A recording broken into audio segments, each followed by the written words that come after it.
Hello everyone. आज से हम लोग स्टार्ट कर रहे हैं एक केस स्टडीज की सीरीज, जहाँ पे मैं जितना पॉसिबल होगा उतने दिन आपके लिए एक नए नए नए इंटरेस्टिंग केस लेके आऊँगा, जो बहुत इम्पोर्टेंट जजमेंट भी थे, बहुत ज़्यादा कंट्रोवर्शियल केसेस भी थे।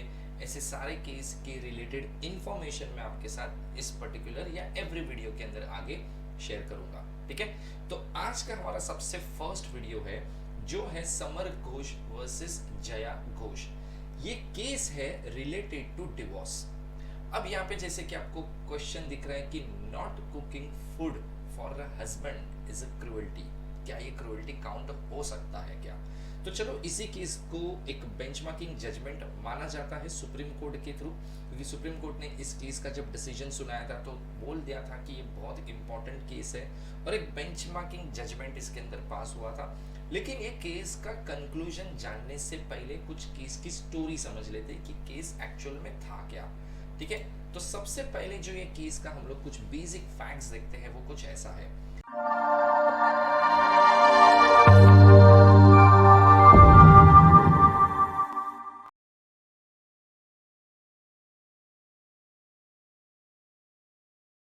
कि जो एपिलेंट था समर घोष, उसने शादी किया जया घोष के साथ। ठीक है, अब दोनों आईएएस ऑफिसर्स थे, तो बहुत हाईली इंटेलिजेंट और बहुत नॉलेजेबल लोग हैं, पावर पोजीशन पैसा सब कुछ था इनके पास। जया का जो मैरिज था समर घोष के साथ, ये सेकेंड मैरिज था, और जया को फर्स्ट मैरिज के थ्रू एक डॉटर भी थी। वो मैरिज उसने ऑलरेडी डिवोर्स ले चुकी थी वो जया, और जया को उस मैरिज से जो डॉटर थी उसकी कस्टडी जया को मिली थी। सो जया के साथ उसकी डॉटर थी। अब जया ने शादी किया समर घोष के साथ, बराबर। अब जब जया का शादी हुआ समर के साथ, तो जया ने क्या किया, अकेले एक डिसीजन ले लिया कि उसको नेक्स्ट 2 साल तक कोई बच्चे नहीं चाहिए। ठीक है, कि भाई मेरे को कोई बच्चे में इंटरेस्ट नहीं है, तो फॉर अ टाइम बिंग मेरे को कोई 2 साल तक बच्चे के बारे में पूछना मत, I am not interested. But इसी 2 साल के अंदर उसको कोई इलनेस हो गई, जिसकी वजह से जया और समर के बीच में डिस्प्यूट होने चालू हो गए। And during this course of time Jaya left summer, उसने समर को छोड़ दिया। नाउ जया क्या करना चालू करती है, जया खुद के लिए ही खाना बनाती है, वो अपने हस्बैंड दैट इज समर के लिए खाना नहीं बनाती है।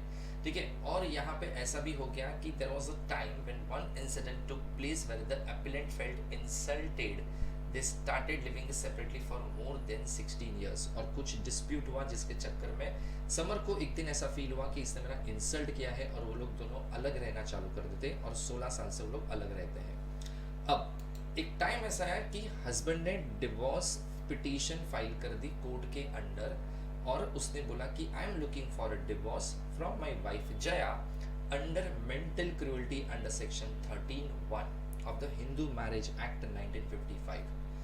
नाउ क्या वाइफ अगर बच्चे पैदा करने के लिए रेडी नहीं होती है, क्या ये मेंटल क्रूएल्टी काउंट होता है क्या? हस्बैंड का यहाँ पे बोलना, मतलब समर का यहाँ पे बोलना ये था कि वाइफ का रिफ्यूज करना, बच्चे पैदा नहीं करना और खुद ही अकेले डिसीजन लेना, ये अपने आप में एक मेंटल हैरेसमेंट ही है। जबकि वाइफ बोलती है कि कोर्ट के अंदर कि भाई बच्चे पैदा करना या नहीं करना ये मेरा पर्सनल चॉइस है। ठीक है, और उसको क्रूएल्टी के साथ कनेक्ट नहीं करना चाहिए। और उसने यहाँ तक बोल दिया कि हस्बैंड के लिए खाना नहीं बनाना can not be treated as a mental cruelty, ये एक खाना नहीं बनाना मेंटल क्रूएल्टी काउंट नहीं हो सकता है। तो दोनों पार्टी ने बहुत जम के आर्गुमेंट की कोर्ट के अंदर। अब यहाँ पे अगर मैं एप्लीकेबल सेक्शंस देखूं, तो सेक्शन लगाए गए थे 13(1) डिवोर्स, जहाँ पे मेंटल क्रूएल्टी के ऊपर भी आप डिवोर्स ग्रांट कर सकते हो। 23(1)(a) relief can not be granted if the petitioner is taking advantage of his और हर own wrongdoings, and section 114 courts may presume existence of the certain facts based on human conduct।